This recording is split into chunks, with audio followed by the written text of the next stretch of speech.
福生无量天尊，道有慈悲，贫道贤真。今天我们要继续深入探讨《道德经》的第79章，还劳请诸位道友多多点赞和分享，一念随喜，功德无量。在历史悠久的思想传统里，人们总是试图回答一个古老而复杂的问题：人与人之间的矛盾究竟如何才能化解？在本章中，老子给出了一个耐人寻味的回答。他并没有像后世的法律家或政治家那样主张通过惩罚和强制去维持秩序，也没有像儒家那样强调用礼义和情感去弥补矛盾。老子选择的是另一条路。他说：何大怨，必有余怨，安可以为善？这句话直指人性的深处。当人与人之间的矛盾足够严重，即便表面上和解，心中仍会留下一道难以抹平的伤痕。这种余怨就像是裂开的瓷器，即使重新拼合，也无法回到原来的完整无瑕。老子要我们思考的是如何在面对冲突之后，仍能保持一种不伤己、不害人的姿态。为了说明这一点，他又写道：是以圣人执左契而不责于人。古代在签订契约时，双方会刻木为信，把木片分为两半，各执其一。左契是主方所持的部分，右契则是对方所持。圣人执左契，意味着他愿意承担信义的一方，自己掌握着凭证，却不急于要求对方履行责任，更不以责备的方式去追讨。这其实传递了一种态度：在矛盾之后，真正的大智慧不是计较得失，而是主动放下所求，让关系得以回到一种可以继续前行的状态。接着老子又说：有德思契，无德思彻。这里的意思是，有德行的人主持契约，他能够用宽容来维系关系；没有德行的人则用强制的手段去解决问题。彻字原本有割断了结之意，代表的是以绝对的方式把事情切割清楚，看似彻底，却往往让双方都带着伤口。老子显然更推崇前者，认为宽容与不责备才是真正的长久之道。最后他以一句天道无亲，常与善人收束。天道没有偏爱，但他始终与善良者同在。这整章文字虽然简短，却包含着极为深刻的社会哲理。今天我们解读这一章，不妨从两个角度切入：一是当代社会制度中的冲突处理，二是个人在自我修养上的选择。先谈社会制度。在现代社会中，我们往往相信法律制度能够解决一切矛盾。比如在合同关系中，一旦产生纠纷，当事人立刻想到的往往是诉诸法院，用裁判来明确责任。这固然是一种保护机制，但我们也看到，很多诉讼的结果虽然在形式上是公平的，但双方当事人之间的情感裂痕却难以修复，甚至有时赢了官司却输了关系，也丢掉了本可以继续合作的机会。老子所说的何大怨，必有余怨，正是这种情况的写照。法律可以判定对错，却不能真正抚平心中的余怨。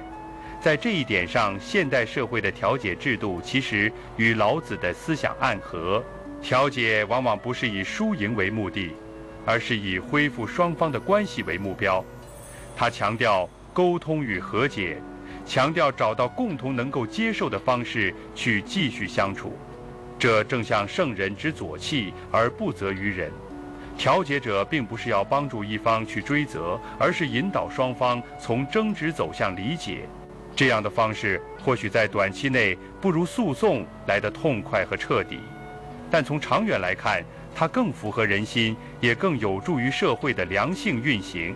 举个例子，在一些企业的劳动纠纷中，如果完全依靠法律程序，往往会陷入旷日持久的拉锯战，员工和企业彼此对立，最终不仅个人受损，企业的形象和士气也遭到打击。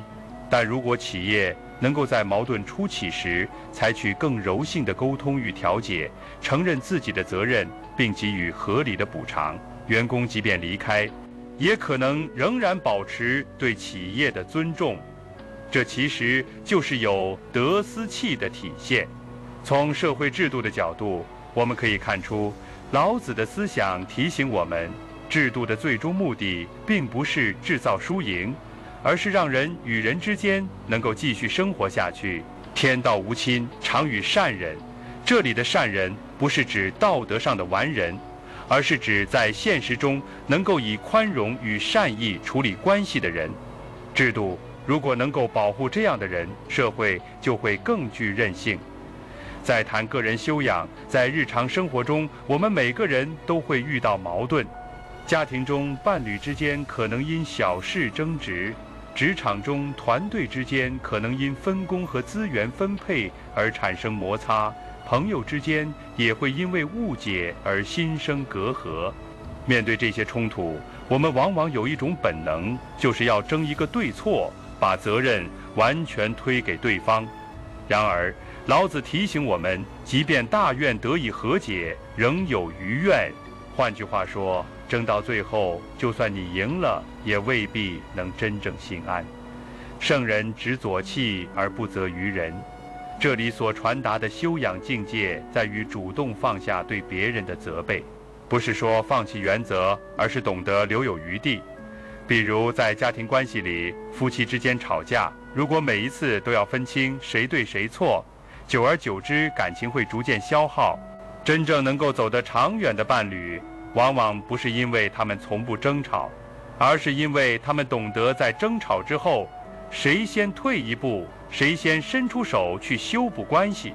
退让并不是软弱，而是知道感情比输赢更重要。这种姿态正是老子所说的不责于人。在个人成长中，这种修养其实也体现为一种自我宽恕。人对别人容易苛刻，对自己也常常如此。我们有时因为过去的错误而耿耿于怀，总是责备自己为什么没有做得更好。这样的心态会让人陷入不断的内耗。老子的智慧告诉我们，真正有德的人懂得执左契，对自己保持一种信任，而不是用彻底的责难来切割过去。无德思彻的方式只会让心灵背负更多的伤痕。有德思气则让人学会在过往的矛盾和挫折里找到继续前行的力量。更进一步说，天道无亲，常与善人，其实也提醒我们，自我修养的意义不在于和别人比较，而在于与自己的本心保持一致。善人在这里并不是指外在的道德评判，而是指一种内在的态度，是否能够用善意去看待矛盾，是否能够在冲突之后仍然保有一颗不怨恨的心。这样的人才能真正顺应天道，活得更自由。如果我们把这章的思想放到当代的更大背景中，会发现它和社会心理健康有着紧密联系。现代人压力巨大，矛盾和冲突无处不在，很多人长期活在怨气里，导致焦虑、抑郁、失眠等问题。其实怨恨的累积正是余怨的表现。老子给出的药方是学会不责于人，这不仅仅是待人处事的方式，更是一种心灵养护的方法。懂得宽容别人，也是在宽容自己。懂得不责备别人，也能让自己从怨恨中解脱出来。这是一种非常现代化的心理疗愈智慧。当我们把老子的这些思想融会贯通，就会发现他所描绘的其实是一种社会与个人的双重和解之道。在社会层面，他提醒制度不要过于僵硬，留有余地，重视善意；在个人层面，他提醒我们不要过于苛刻，学会放下，懂得宽容。两者结合，才能真正接近天道的精神。不过老子在这一章中虽然强调了宽容与善意，但他并没有直接回答另一个问题：如果矛盾持续存在，余怨无法彻底消除，那么人与人之间究竟如何才能维持长久的和谐？这一点它留在了下一章中继续展开。下一章会进一步探讨功与过、赏与罚之间的微妙关系，也会让我们看到老子对社会运转的更深思考。到时候，我们将看到他如何把天道与人道结合起来，提出一种既能维持秩序又能保有柔性的方式。欢迎在评论区分享你的感悟。道德经的智慧应该被更多人看见。关注频道，我们下期再见。